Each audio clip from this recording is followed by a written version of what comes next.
अन्नदाता, अन्नदाता, मीत तुम्हारा अन्नदाता, पग पग पर है संग तुम्हारे अन्नदाता। लहू किसानों का बन के पसीना सींचता है धरती का सीना, मेहनत का तेरी हक दिलवाने, नई तकनीक नई खोज बताने। पशुधन को गुणवान बनाना, पौध सुरक्षा को सिखलाना, खेती के सब गुर समझाने, भारत का सरताज बनाने, आठों पहर है संग तुम्हारे अन्नदाता, अन्नदाता। नमस्कार, मैं हूं शुभी मिश्रा और आप सभी दर्शकों का अन्नदाता कार्यक्रम में बहुत बहुत स्वागत करती हूं।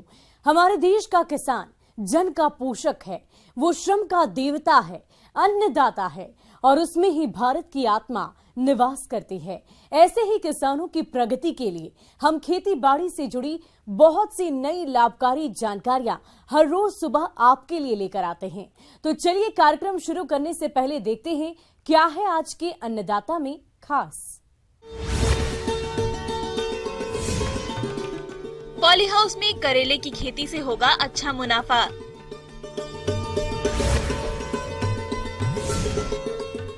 अच्छी पैदावार के लिए सरसों की फसल में पौध सुरक्षा के उपाय।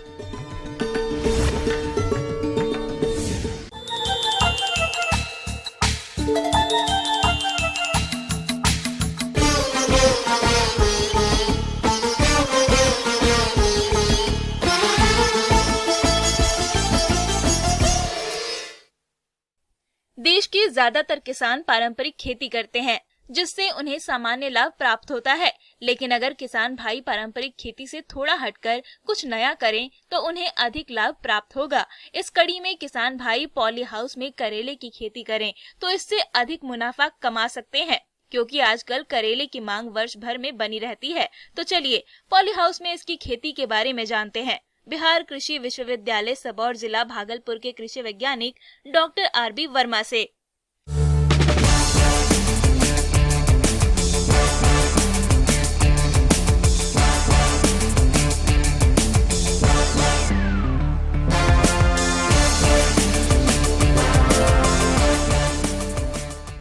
ये आज पॉली हाउस में हम करेले की संरक्षित खेती कैसे करें इसके विषय में हम लोग चर्चा करेंगे।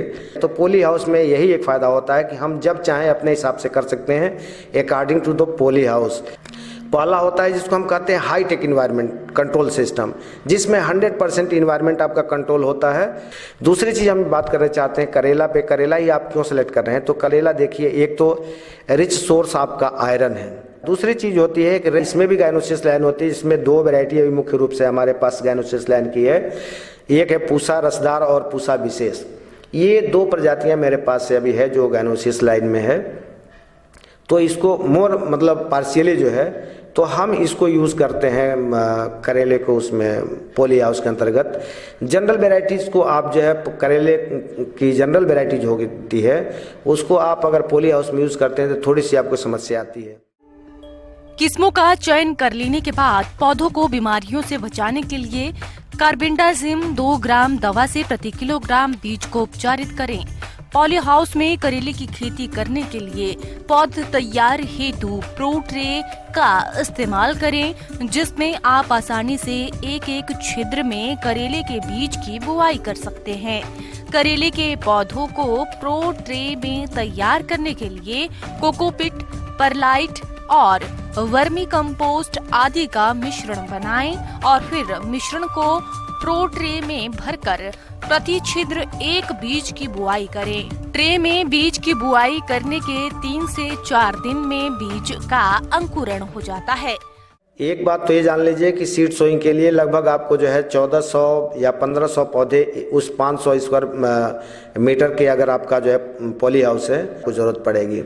तो उसके हिसाब से आप प्रोट्रे 28 से 30 प्रोट्रे आप ले लीजिएगा तो उतना पर्याप्त हो जाएगा। 25 से 30 दिन में एकदम आपकी तैयार हो जाती है लगाने के लिए खेत में। उससे ये फायदा होता है कि नर्सरी आपकी मजबूत उसमें तैयार हो जाती है। पौधा तैयार हो गया तो अब आपको जरूरत पड़ती है कि पॉली हाउस में बेड कैसे बनाएंगे। तो बेड जनरली जो आप जो है 90 सेंटीमीटर चौड़ा जो है और लंबाई आपका चले जाइए जितनी आपकी लंबी अगर है, लेकिन चौड़ाई हमेशा जो है आप 90 सेंटीमीटर रखिए। तो दो नाली के बीच में कम से कम 50 से 60 सेंटीमीटर की दूरी रखिए। पौधे की रोपाई जो 50 सेंटीमीटर की दूरी, दोनों बेड से बेड की दूरी और पौधे से पौधे की दूरी भी आप 50 सेंटीमीटर पे आप जो रखते हुए उसकी बुआई करते हुए आप चले जाइए लंबवत। खाद पानी की जहाँ तक बात है तो आप जो है 80 केजी नत्रजन और 60 केजी फास्फोरस, 60 केजी पोटास के हिसाब से प्रति हेक्टेयर के हिसाब से ये दर होता है। लेकिन बुआई के समय इसी रेशियो में हम जो है उसके हिसाब से कैलकुलेट कर लेते हैं और जो है नाइट्रोजन की आधी मात्रा और फास्फोरस और पोटास की पूरी मात्रा जो है वो बुआई के समय साइड में उसके पौधे दे देते हैं। करेले की खेती को पॉली हाउस में तैयार करने के लिए कंपोस्ट या फिर सड़ी हुई गोबर खाद लगभग 15 किलोग्राम तक प्रति वर्ग मीटर के हिसाब से बुआई करने से 3 से 4 सप्ताह पहले बनाई गई क्यारियों को मिट्टी में मिला दें। इसके बाद फसल में घुलनशील उर्वरकों का प्रयोग समय समय पर करें। किसान भाई पॉली हाउस में प्लास्टिक मल्चिंग का भी प्रयोग कर सकते हैं। काली पॉलीथीन फिल्म का करेले की खेती में इस्तेमाल करने से खरपतवार पर काफी हद तक नियंत्रण पाया जा सकता है और करेले के पौधों में लंबे समय तक नमी की मात्रा बनी रहती है। और उसके बाद पौधे को जहाँ रोपित करना होता है, जो स्पेस बना हुआ हमारा, उस पर ले जाके बॉल को एक बात का ध्यान रखते हैं कि बॉल को सीधे उठाते हैं। उसमें बॉल का मतलब उसमें मिट्टी रहती है, जो आप प्रोट्रे में डाले हैं तो उसमें मिट्टी लगी हुई रहती है, तो मिट्टी सहित उठाना, मिट्टी को फोड़ना नहीं है। जहाँ आपने मार्क किया है वहाँ पे उसकी प्लांटिंग कर दीजिए और प्लांटिंग करने के बाद उसको हल्का सा दबा दीजिए, बॉल ना फूटने पाए। फिर उसमें हल्की सी आप सिंचाई कर दीजिए जिससे नमी उसको प्रॉपर मिल जाए और जब नमी प्रॉपर मिल जाएगी तो पौधा अपने आप जो है चलना शुरू हो जाएगा। करेले के पौधे बेल वाले होते हैं, इसीलिए फसल से अच्छी गुणवत्ता और ज्यादा पैदावार लेने के लिए पौधे को सहारा जरूर दें। पौधों को सहारा देने के लिए आप सुतली, प्लास्टिक वायर और तार को भी काम में ले सकते हैं। करेले की बेल को सुतली में बांधते समय ज्यादा टाइट न बांधे, इससे बेल में कट लग जाने का खतरा रहता है। बेल को ज्यादा ऊपर न बांधे, नहीं तो फल के तैयार होने पर तोड़ने में परेशानी होगी। अब आप उसमें ड्रिप लगा होता है जिसमें ओवरफिश होता है, जगह जगह पे छिद्र होते हैं और उसी में बाद का जो फर्टिलाइजर है आप ये फर्टिलाइजर नहीं देंगे। अब उसमें फर्टिलाइजर आप टैंक में जो घोलेंगे वो NPK सॉल्युबल फर्टिलाइजर आप यूज करेंगे, जो 19-19-19 करके आती है। ड्रिप बाय ड्रिप करके हम सप्लाई कर देंगे जिससे पौधे को उतनी फर्टिलाइजर भी मिल जाए। तो किसान भाई अगर इस तरह से अगर करेले की खेती अगर कर रहे हैं तो इससे वो लाभ कमा सकते हैं। ऑफ सीजन में सबसे बड़ी इसकी खासियत ये है कि प्रोटेक्टेड कल्टीवेशन में जाने का मतलब आप ऑफ सीजन में कल्टीवेशन करते हैं तो आपको फायदा है। किसान भाइयों, अब लेते हैं एक छोटा सा ब्रेक।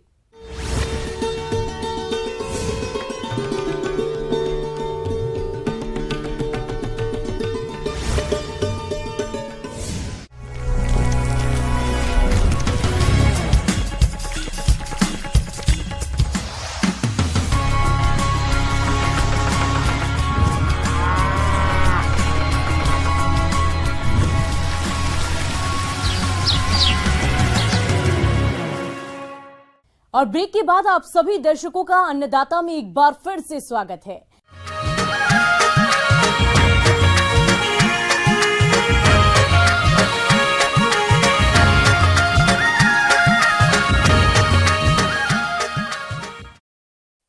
सरसों तिलहन की मुख्य फसल है। फिलहाल इस फसल में फूल और फली बन रही है, लेकिन मौसम में हो रहे बदलाव के कारण अभी फसल में माहू कीट और झुलसा रोग का प्रकोप अत्यधिक दिखाई दे रहा है। ये दोनों ही फसल को काफी हानि पहुंचाते हैं, इसलिए इनकी रोकथाम किसान कैसे करें, जानते हैं जिला मधुबनी के डीएचओ राजेश कुमार से।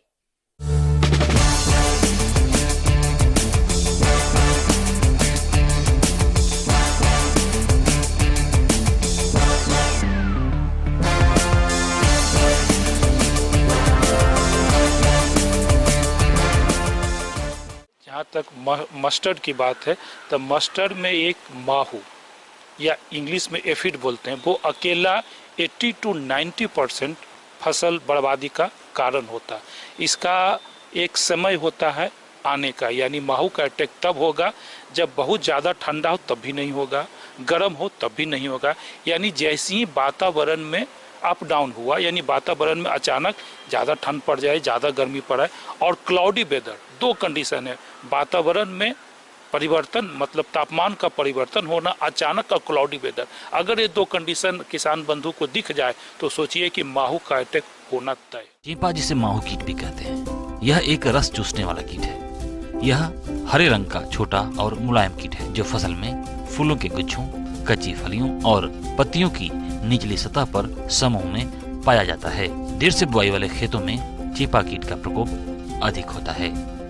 माहू कीट पहले फसल की वानस्पतिक कलिकों पर दिखाई देते हैं और धीरे धीरे पूरे पौधों को ढक लेते हैं। इससे तना और पत्तियां काली हो जाती हैं, जिससे प्रकाश संश्लेषण में बाधा आती है। इस प्रकार यह कीट उपज और तेल की मात्रा में कमी करता है।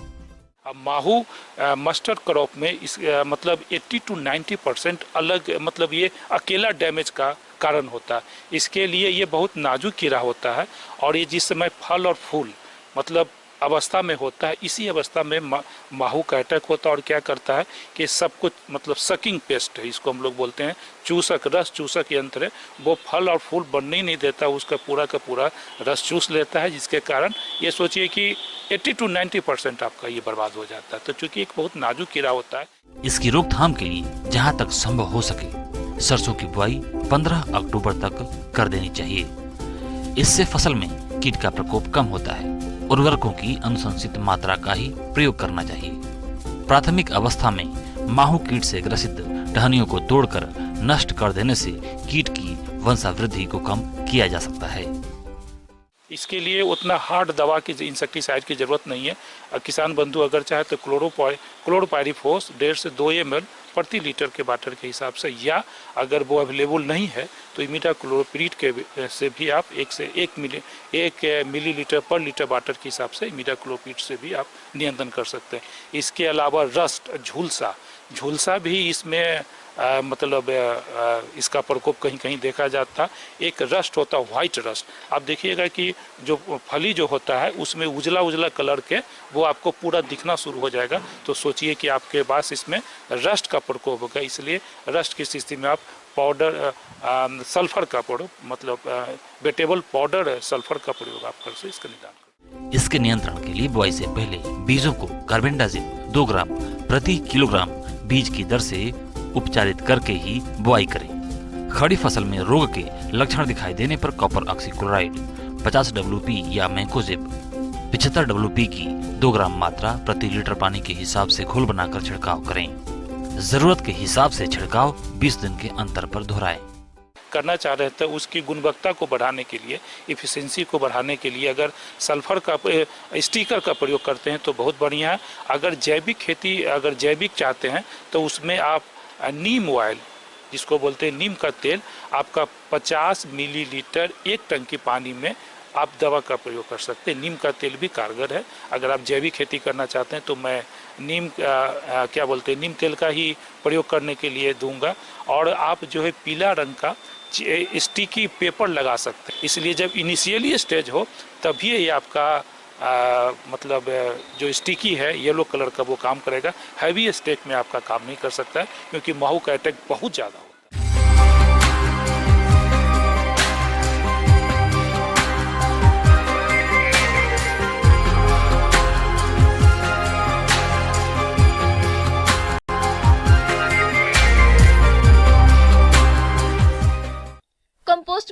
का नया विकसित तरीका नाडेप विधि है, जिसे महाराष्ट्र के कृषक नारायण राव पांडरी पांडे ने विकसित किया है। इससे निर्मित खाद में फसलों के लिए सभी जरूरी पोषक तत्व मौजूद होते हैं और इसे काफी आसानी से किसान अपने घर पर ही बना सकते हैं। तो चलिए नाडेप कंपोस्ट बनाने की विधि और इसके लाभ के बारे में जानते हैं कृषि विज्ञान केंद्र जाले, जिला दरभंगा के कृषि वैज्ञानिक डॉक्टर सिराजुद्दीन से।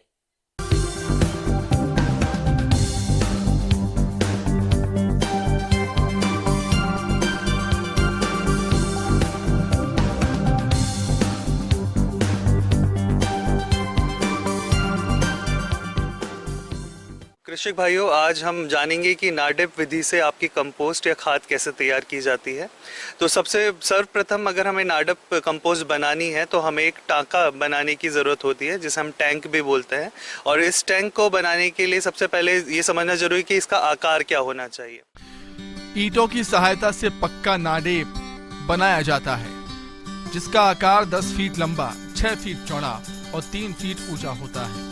ईंटों को जोड़ते समय इस बात का विशेष ध्यान रखें कि तीसरे, छठे और 9वें रद्दे में मधुमक्खी के छत्ते के समान 6 बाय 7 के छेद छोड़ दिए जाते हैं। और इसमें जो आपकी जो दीवारें बनेंगी, इसकी जो उनकी चौड़ाई होनी चाहिए दीवारों की, वो 9 इंच तक हम रखते हैं। तो अब हम बात करते हैं कि कौन कौन सी सामग्री है जो कि इस टांके के बनाने में लगेंगी। तो टांके के बनाने के लिए जो सामग्री की हमें ज़रूरत है, सबसे पहले हमें ईंटों की ज़रूरत होगी, फिर बालू की ज़रूरत होगी और सीमेंट की ज़रूरत होती है, क्योंकि हमें ये पक्का बनाना होता है। तो इसमें छिद्र छोड़ने बहुत ज़रूरी होते हैं। तो जो छिद्र हमें छोड़ने होते हैं वो हमें 1.5 फीट की दूरी पर छोड़ने हैं। अब बात करते हैं कि किन किन सामग्री की हमें ज़रूरत होगी इसमें भरने के लिए, कौन कौन सी परतें हमारी उसमें डलेंगी। तो हमें जो चाहिए होगा एक टांके के लिए, जो मैंने अभी आपको आकार बताया, उसमें हमें आपका 1500 किलो आपका चाहिए कचरा, जो कि सूखा कचरा हो सकता है, जो आपके अभी जैसे खरीफ की फसल कटी है तो उसका जो अवशेष बचा है वो ले सकते हैं, तो 1500 किलो वो होना चाहिए। फिर आपका 1750 केजी आपकी छनी हुई मिट्टी, जो बारीक मिट्टी है, वो हमें लेनी चाहिए। 100 किलो हमें इसमें चाहिए आपका गोबर और 200 लीटर पानी की आवश्यकता होती है। और इसके साथ साथ 3 किलो रॉक फॉस्फेट, आधा किलो आपका राइजोबियम कल्चर वाली खाद, फिर आपका आधा किलो हमें एजोडोबैक्टर और जो पीएसबी, जिसे फॉस्फोरस सॉल्युबलाइजिंग बैक्टीरिया बोलते हैं, वो हमें 1.5 kg की आवश्यकता होती है। भराई से पहले टांके की दीवारों को गोबर के लेप से लिपाई कर दें। इसके बाद पहली परत पर विभिन्न वनस्पति सामग्री जैसे सूखे पत्ते, डंठल, कचरा, टहनियों को 6 इंच तक भर दें। दीमक नियंत्रण के लिए नीम और पलाश की पत्तियां जरूर डालें। अब दूसरी परत में 3 से 4 किलो गोबर का घोल बनाकर वनस्पतिक सामग्री के ऊपर डाल दें। अब तीसरी परत पर 50 से 60 किलो छनी हुई मिट्टी की परत बना दें। बता दें कि 11 से 12 परतों में पूरी सामग्री भर जाएगी। इसके बाद टांके को 400 से 500 किलो मिट्टी की परत बनाकर गोबर से लिपाई कर दें। 15 से 20 दिनों बाद जब सामग्री 8 से 9 इंच सिकुड़ जाए, तब दूसरी भराई करके टांके को अच्छी तरह ढक दें। एक पक्के नाडेप टांके से साल में 3 बार खाद तैयार की जा सकती है। फिर आप इसको 10 दिन के अंतराल पर इसको निरीक्षण करिए। 10 दिन के अंतराल पर निरीक्षण पर जब आप पाते हैं कि इन पर कहीं दरारें पड़ रही हैं, तो जब दरारें पड़ी है तो फिर से इसमें आपका जो गोबर और पानी का घोल है वो इसमें हमें डाल देना चाहिए और फिर इसको चिनाई कर देनी चाहिए। धीरे धीरे आपको लगेगा कि जो इसकी ऊंचाई है, जो हम 9 इंच तक आपका भर दें, जैसे जैसे अपघटन होता रहेगा, डिकम्पोजिशन होता रहेगा, वो नीचे चली जाएगी। तो जैसे जैसे वो नीचे जाती है तो फिर से आप वैसी ही सामग्री और वैसी ही सतह से इसको दोबारा भर सकते हैं। तो ये जो आपकी नाडेप विधि से जो कंपोस्ट है, ये 100 से 120 दिन में रेडी हो जाती है। अब अगर हम बात करें कि एक टंके से आपको कितनी खाद इसमें उपलब्ध हो पाती है, तो 100 से 120 दिन में एक टंके से आप 25 से 30 क्विंटल खाद रेडी कर सकते हैं। तो एक वर्ष में अगर हम इसे यूज़ करते हैं टांके को, तो 100 क्विंटल के करीब आपकी खाद इससे हम ले सकते हैं। अब अगर मैं इसकी बात करूं कि इसमें कितने पोषक तत्व पाए जाते हैं, इस विधि से तैयार की गई खाद 0.5 से 1.5% नाइट्रोजन, 0.5 से 0.9% फास्फोरस और 1.2 से 1.4% पोटाश तथा अन्य सूक्ष्म तत्व पाए जाते हैं। अब फसलों में अगर इसके इस्तेमाल की बात करें तो जैसे जो सामान्य फसल है आपकी, जैसे अगर हम तिलहन है या दलहन है या अनाज वाली जो फसलें हैं, इसमें हमें 3 क्विंटल प्रति बीघा के हिसाब से हमें ये कंपोस्ट यूज़ करनी चाहिए। अगर आपकी कोई सब्जी वाली फसल है तो इसे हमें 3 से 5 क्विंटल प्रति बीघा के हिसाब से यूज़ करनी चाहिए। और अगर हमारे कोई फलदार आपके वृक्ष हैं तो प्रति पौधा हमें आपकी 15 से 30 किलो ये जो नाडिप विधि से बनाई हुई कंपोस्ट है उसका इस्तेमाल करना चाहिए। और अगर लगातार हम इसे 5 वर्षों तक इस्तेमाल करते हैं तो हम टोटल जिसे 100% ऑर्गेनिक या जैविक खेती बोलते हैं उसको अपना सकते हैं। आगे और भी है खेती बाड़ी से जुड़ी बहुत सी रोचक जानकारियां। कहीं नहीं जाइएगा, रुकेंगे एक छोटे से ब्रेक के लिए।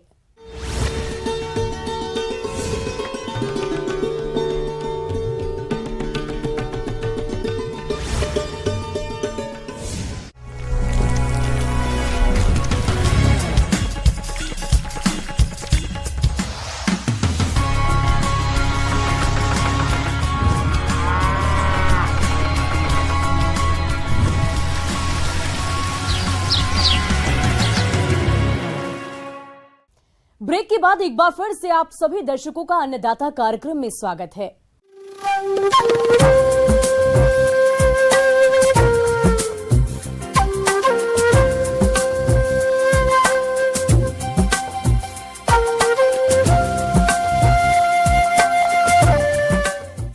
मौसम विभाग की रिपोर्ट पर साप्ताहिक कृषि सलाह कुछ इस प्रकार है।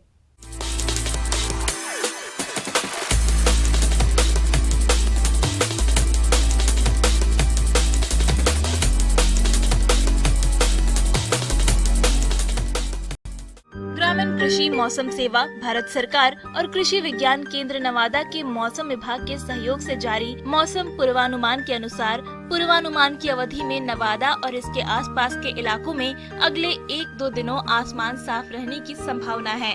इस दौरान मौसम के शुष्क रहने और अधिकतम और न्यूनतम तापमान गिरने का अनुमान है। मौसम के मिजाज को देखते हुए किसान भाइयों को सलाह दी जाती है कि अगेती बोई गई गेहूं की फसल जो 21 से 25 दिनों की हो गई हो, उसमें हल्की सिंचाई करें। सिंचाई के 1 से 2 दिनों के बाद प्रति हेक्टेयर 44 किलोग्राम यूरिया का भुरकाव करें।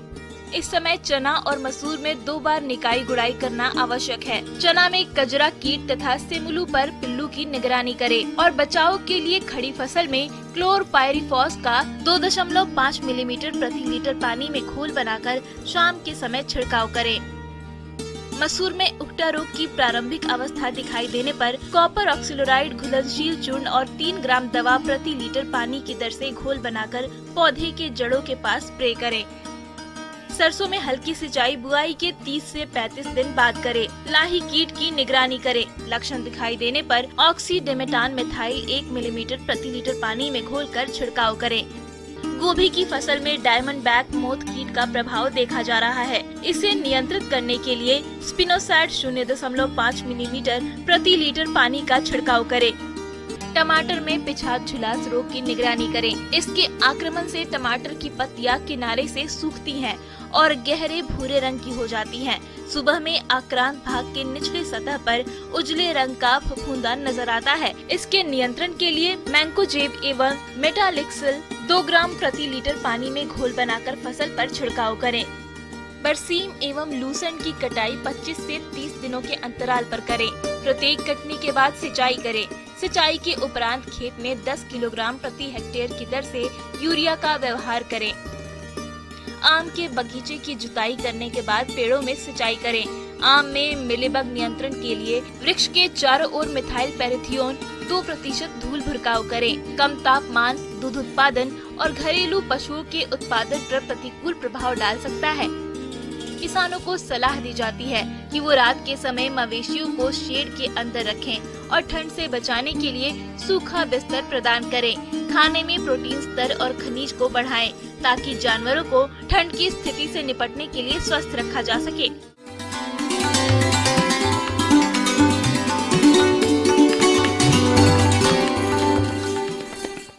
आइए जानते हैं अन्नदाता निःशुल्क फोन के माध्यम से पूछे गए समस्याओं का समाधान। अन्नदाता निःशुल्क फोन संपर्क सेवा के माध्यम से पूछे गए प्रश्नों में से आज हमने जिस प्रश्न को कार्यक्रम में शामिल किया है उसे पूछा है ग्राम हेमराजपुर, जिला मुंगेर के कृषक राजकिशोर महतो ने। ये गाय की नस्लों के बारे में संपूर्ण जानकारी चाहते हैं। तो राजकिशोर महतो जी, आपकी जानकारी के लिए प्रस्तुत है कार्यक्रम का ये अंश। दुधारू पशुओं का पालन अगर आप करते हैं तो इनसे अच्छा फायदा लेने के लिए अधिक दूध देने वाले पशुओं को पालें। बेहतर होगा कि आप देसी नस्लों को प्राथमिकता दें, क्योंकि इनके दूध की क्वालिटी काफी अच्छी होती है। अगर विदेशी नस्ल की गायों का पालन करना है तो इनमें कई अच्छी नस्लें हैं जिनको आप पाल सकते हैं, या अपनी देसी गायों से कृत्रिम गर्भाधान द्वारा कोई भी विदेशी नस्ल प्राप्त कर सकते हैं। अच्छे नस्ल का चुनाव भी बहुत जरूरी है कि हम जो गाय रखे हैं वो गाय एकदम देहाती किस्म की जो गाय है उनके उत्थान के लिए उनके लिए आपको जो है क्रॉस ब्रीडिंग करवाना पड़ेंगे। उसके लिए आपको फ्रीजियन नस्ल की गाय, जर्सी नस्ल की गाय, उसका क्रॉस रखना पड़ेगा। उसका दूध का मात्रा आपको 10 से 12 लीटर। आप देसी नस्ल की गाय का ही पालन चाहते हैं तो अपने देश में कई ऐसी नस्लें हैं जिनकी दूध की मात्रा अधिक है। इनसे दूध की अच्छी क्वालिटी तो मिलती ही है और इनके गोबर की खाद मिट्टी के लिए काफी फायदे वाली होती है। देसी गायों की देख रेख पर बहुत अधिक ध्यान देने की जरूरत नहीं पड़ती, जबकि विदेशी गायों की विशेष देख रेख करनी पड़ती है। देसी गायों में बीमारियों से लड़ने की क्षमता अधिक रहती है, लेकिन विदेशी गायों को बीमारियां अधिक परेशान करती हैं। अपने देश में भी अच्छी गाय हैं जिनको कि हम रख सकते हैं, जैसे साहिवाल है उसको आप रख सकते हैं। आप देखेंगे थारपारकर है उसको आप रख सकते हैं। गीर है, ये अपने देश की गाय है, लेकिन इनकी दूध की मात्रा काफ़ी अच्छी होती है और ज़्यादा दूध लेने के लिए हमको ज़रूरी है कि हम उनके आहार पर जो उनका है उसको खास करके ध्यान रखें। अगर इन चीज़ों की बात आप ध्यान रखेंगे तो निश्चित रूप से आपको अच्छे दूध मिलेगा, अच्छा आपको दूध का उत्पादन होगा। धन्यवाद।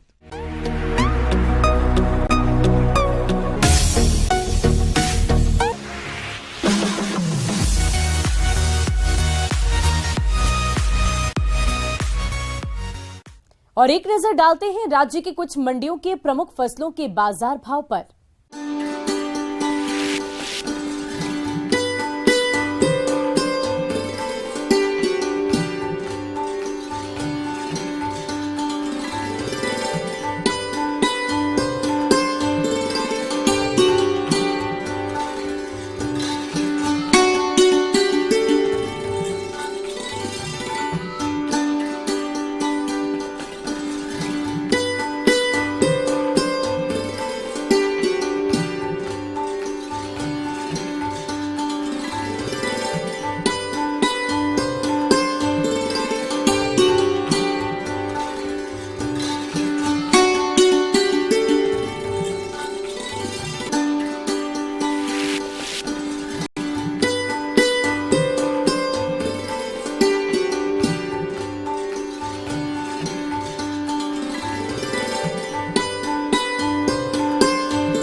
किसान भाइयों, कृषि संबंधित समस्या और सुझाव के लिए आप हमें इस पते पर संपर्क कर सकते हैं। प्रोड्यूसर अन्नदाता, news 18 Bihar Jharkhand, Ramoji film city, Hyderabad 501512। और साथ ही आप हमें ईमेल भी कर सकते हैं। हमारा ईमेल आईडी है p18annadatabihar@nw18.com।